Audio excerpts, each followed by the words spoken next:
Como vai, pessoal? Tudo bem? Vamos por capítulo 5 de Êxodo, que Moisés vai falar com o faraó do Egito. Ele e Arão, seu irmão, e a dureza do coração do faraó a gente vai ver aqui.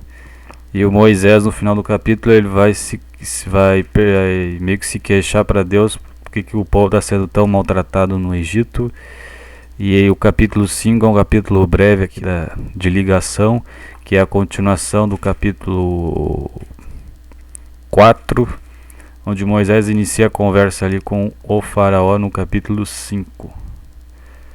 Tijolos sem palha. Depois disso, Moisés e Arão foram falar com o faraó e disseram: Assim diz o Senhor, o Deus de Israel: Deixe meu povo ir para celebrar uma festa no deserto. O faraó respondeu: Quem é o Senhor para que eu lhe obedeça e deixe Israel sair? Não conheço o Senhor e não deixarei Israel sair.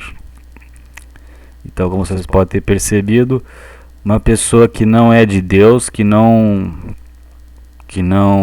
conhece a Deus, é uma pessoa ímpia e é um pecador ou pecadora que peca toda hora por não ter o temor de Deus. Então é uma pessoa ímpia e pratica iniquidade e é do mundo e faz tudo de errado que é do mundo.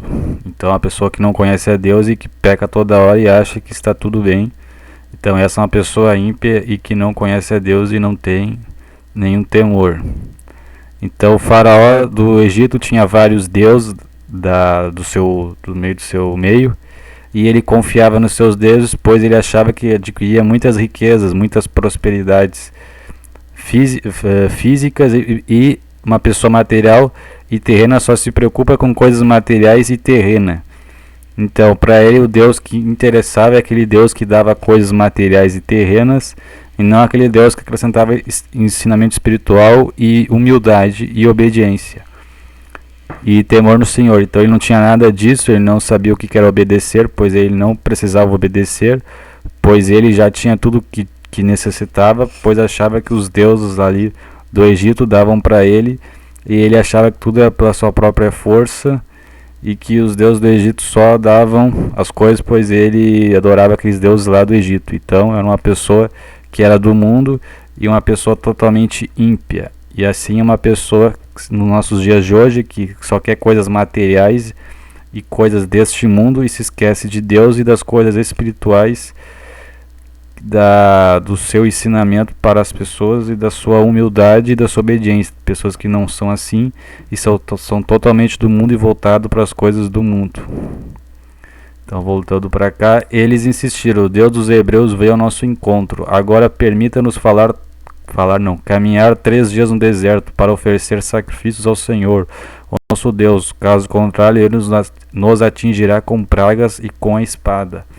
Mas o rei do Egito respondeu: Moisés e Arão, por que vocês estão fazendo o povo interromper suas tarefas? Voltem ao trabalho. E acrescentou: essa gente já é tão numerosa e vocês ainda os fazem parar de trabalhar? No mesmo dia, o faraó deu a seguinte ordem aos feitores e capatazes responsáveis pelo povo: não forneçam mais palha ao povo para fazer tijolos. Então os tijolos tinham na fabricação a palha, como faziam antes. Eles que tratem de juntar palha, mas exijam que continuem a fazer a mesma quantidade de tijolos. Não reduzam a cota, são preguiçosos e por isso que estão clamando: iremos oferecer sacrifícios ao nosso Deus. Então o faraó era uma pessoa muito endurecida e só prestava em coisas materiais e aumentou a carga de trabalho, fazendo com que os israelitas ajuntassem mais palha para trabalhar. Então eles tiveram a carga aumentada e mais escravidão ali. Então Deus, vamos ver agora o aspecto geral aqui. Deus, ele se manifestou ali para os israelitas em uma situação difícil, e às vezes o plano de Deus se manifesta em situações difíceis que a pessoa está passando por momentos de dificuldade, por uma falta de desemprego, uma falta de alguma situação na vida, e a pessoa às vezes se acha encurralada, sem saída, e Deus trabalha nessas situações para moldar o caráter da pessoa, para ser uma pessoa melhor e mais confiável, uma pessoa mais constante e obediente a Deus. Apesar de situações difíceis e onde a pessoa se vê numa prisão, a pessoa tem que confiar em Deus apesar de todas as adversidades. E assim que foi com os israelitas que estavam nessa situação de dificuldade, que Deus estava trabalhando em situações difíceis. Porque se vocês imaginassem uma situação onde os israelitas tivessem o bom do melhor e todas as necessidades sanadas, então eles nunca queriam buscar um Deus, pois eles achavam que tudo estava correndo tudo de bom e não necessitava de ajuda. Então Deus trabalha em situações difíceis para mostrar a sua glória e o seu poder de redenção para o seu povo e para tirar eles da escravidão que é este mundo que a gente está vivendo, que vai perecer. Então, continuando, o faraó disse: aumenta a carga de trabalho dessa gente, para que cumpra suas tarefas e não dê atenção a mentiras. Os feitores e os capatazes foram dizer ao povo: assim diz o faraó, já não darei palha a vocês. Sabe, recolham-na onde puderem achá-la, pois o trabalho de vocês em nada será reduzido. O povo então espalhou-se por todo o Egito a fim de juntar restolho, que é o resto da palha caída no chão, em lugar da palha que está em pé. Enquanto isso, os feitores os pressionavam, dizendo: completem a mesma tarefa diária que foi exigida de vocês quando tinham palha. Os capatazes israelitas indicados pelos feitores do faraó eram espancados e interrogados: por que não completaram ontem e hoje a mesma cota de tijolos dos dias anteriores? Então os capatazes israelitas foram apelar para o faraó: por que tratar os teus servos dessa maneira? Nós, os teus servos, não recebemos palha. Contudo, nos dizem: façam os tijolos. Os teus servos têm sido espancados, mas a culpa é do seu próprio povo. Respondeu o faraó: preguiçosos é que vocês são, preguiçosos. Porque por isso ainda andam dizendo: iremos oferecer sacrifício ao nosso Deus. Agora volta ao trabalho, vocês não recolherão palha alguma. Continue a produzir a cota integral de tijolos. Os capatazes israelitas se viram em dificuldades quando lhe disseram que não poderiam reduzir a quantidade de tijolos exigida a cada dia. Ao sair da presença do faraó, encontraram-se com Moisés e Arão, que estavam à espera deles. E lhe disseram: o Senhor os examine e os julgue. Vocês atraíram o ódio do faraó e dos seus conselheiros sobre nós, e lhes puseram nas mãos uma espada para que nos matem. Moisés voltou para o Senhor e perguntou: Senhor, por que maltrataste este povo? Afinal, por que me enviastes? Desde que me dirigi ao faraó para falar em teu nome, ele tem maltratado este povo, e tu de modo algum libertaste o teu povo.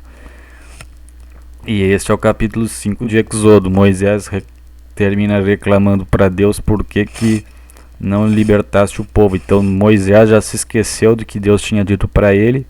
Então, como vocês podem perceber, as pessoas se esquecem dos grandes feitos que Deus mostra para a pessoa, e até a própria pessoa se esquece dos seus grandes feitos de obediência, e ele se esqueceu e já foi reclamar porque que Deus não estava fazendo o que ele tinha dito. Então é para a gente ver como Moisés, apesar de ter 80 anos, não estava muito amadurecido neste ponto e estava perguntando para Deus o que não estava dando certo. E o povo de Israel tinha até uns certos motivos, pois eles já estavam muito sendo oprimidos ali, mas que eles deveriam ter um pouco de confiança do que Moisés estava dizendo, porque eles eram o Deus de Israel que estava falando para eles. Então este é o capítulo 5 de Êxodo. A continuação vem logo em seguida, que é o capítulo 6 do Êxodo, e espero que vocês tenham tido uma boa experiência aí com este capítulo. Até o próximo capítulo, pessoal. Tudo de bom. Tchau.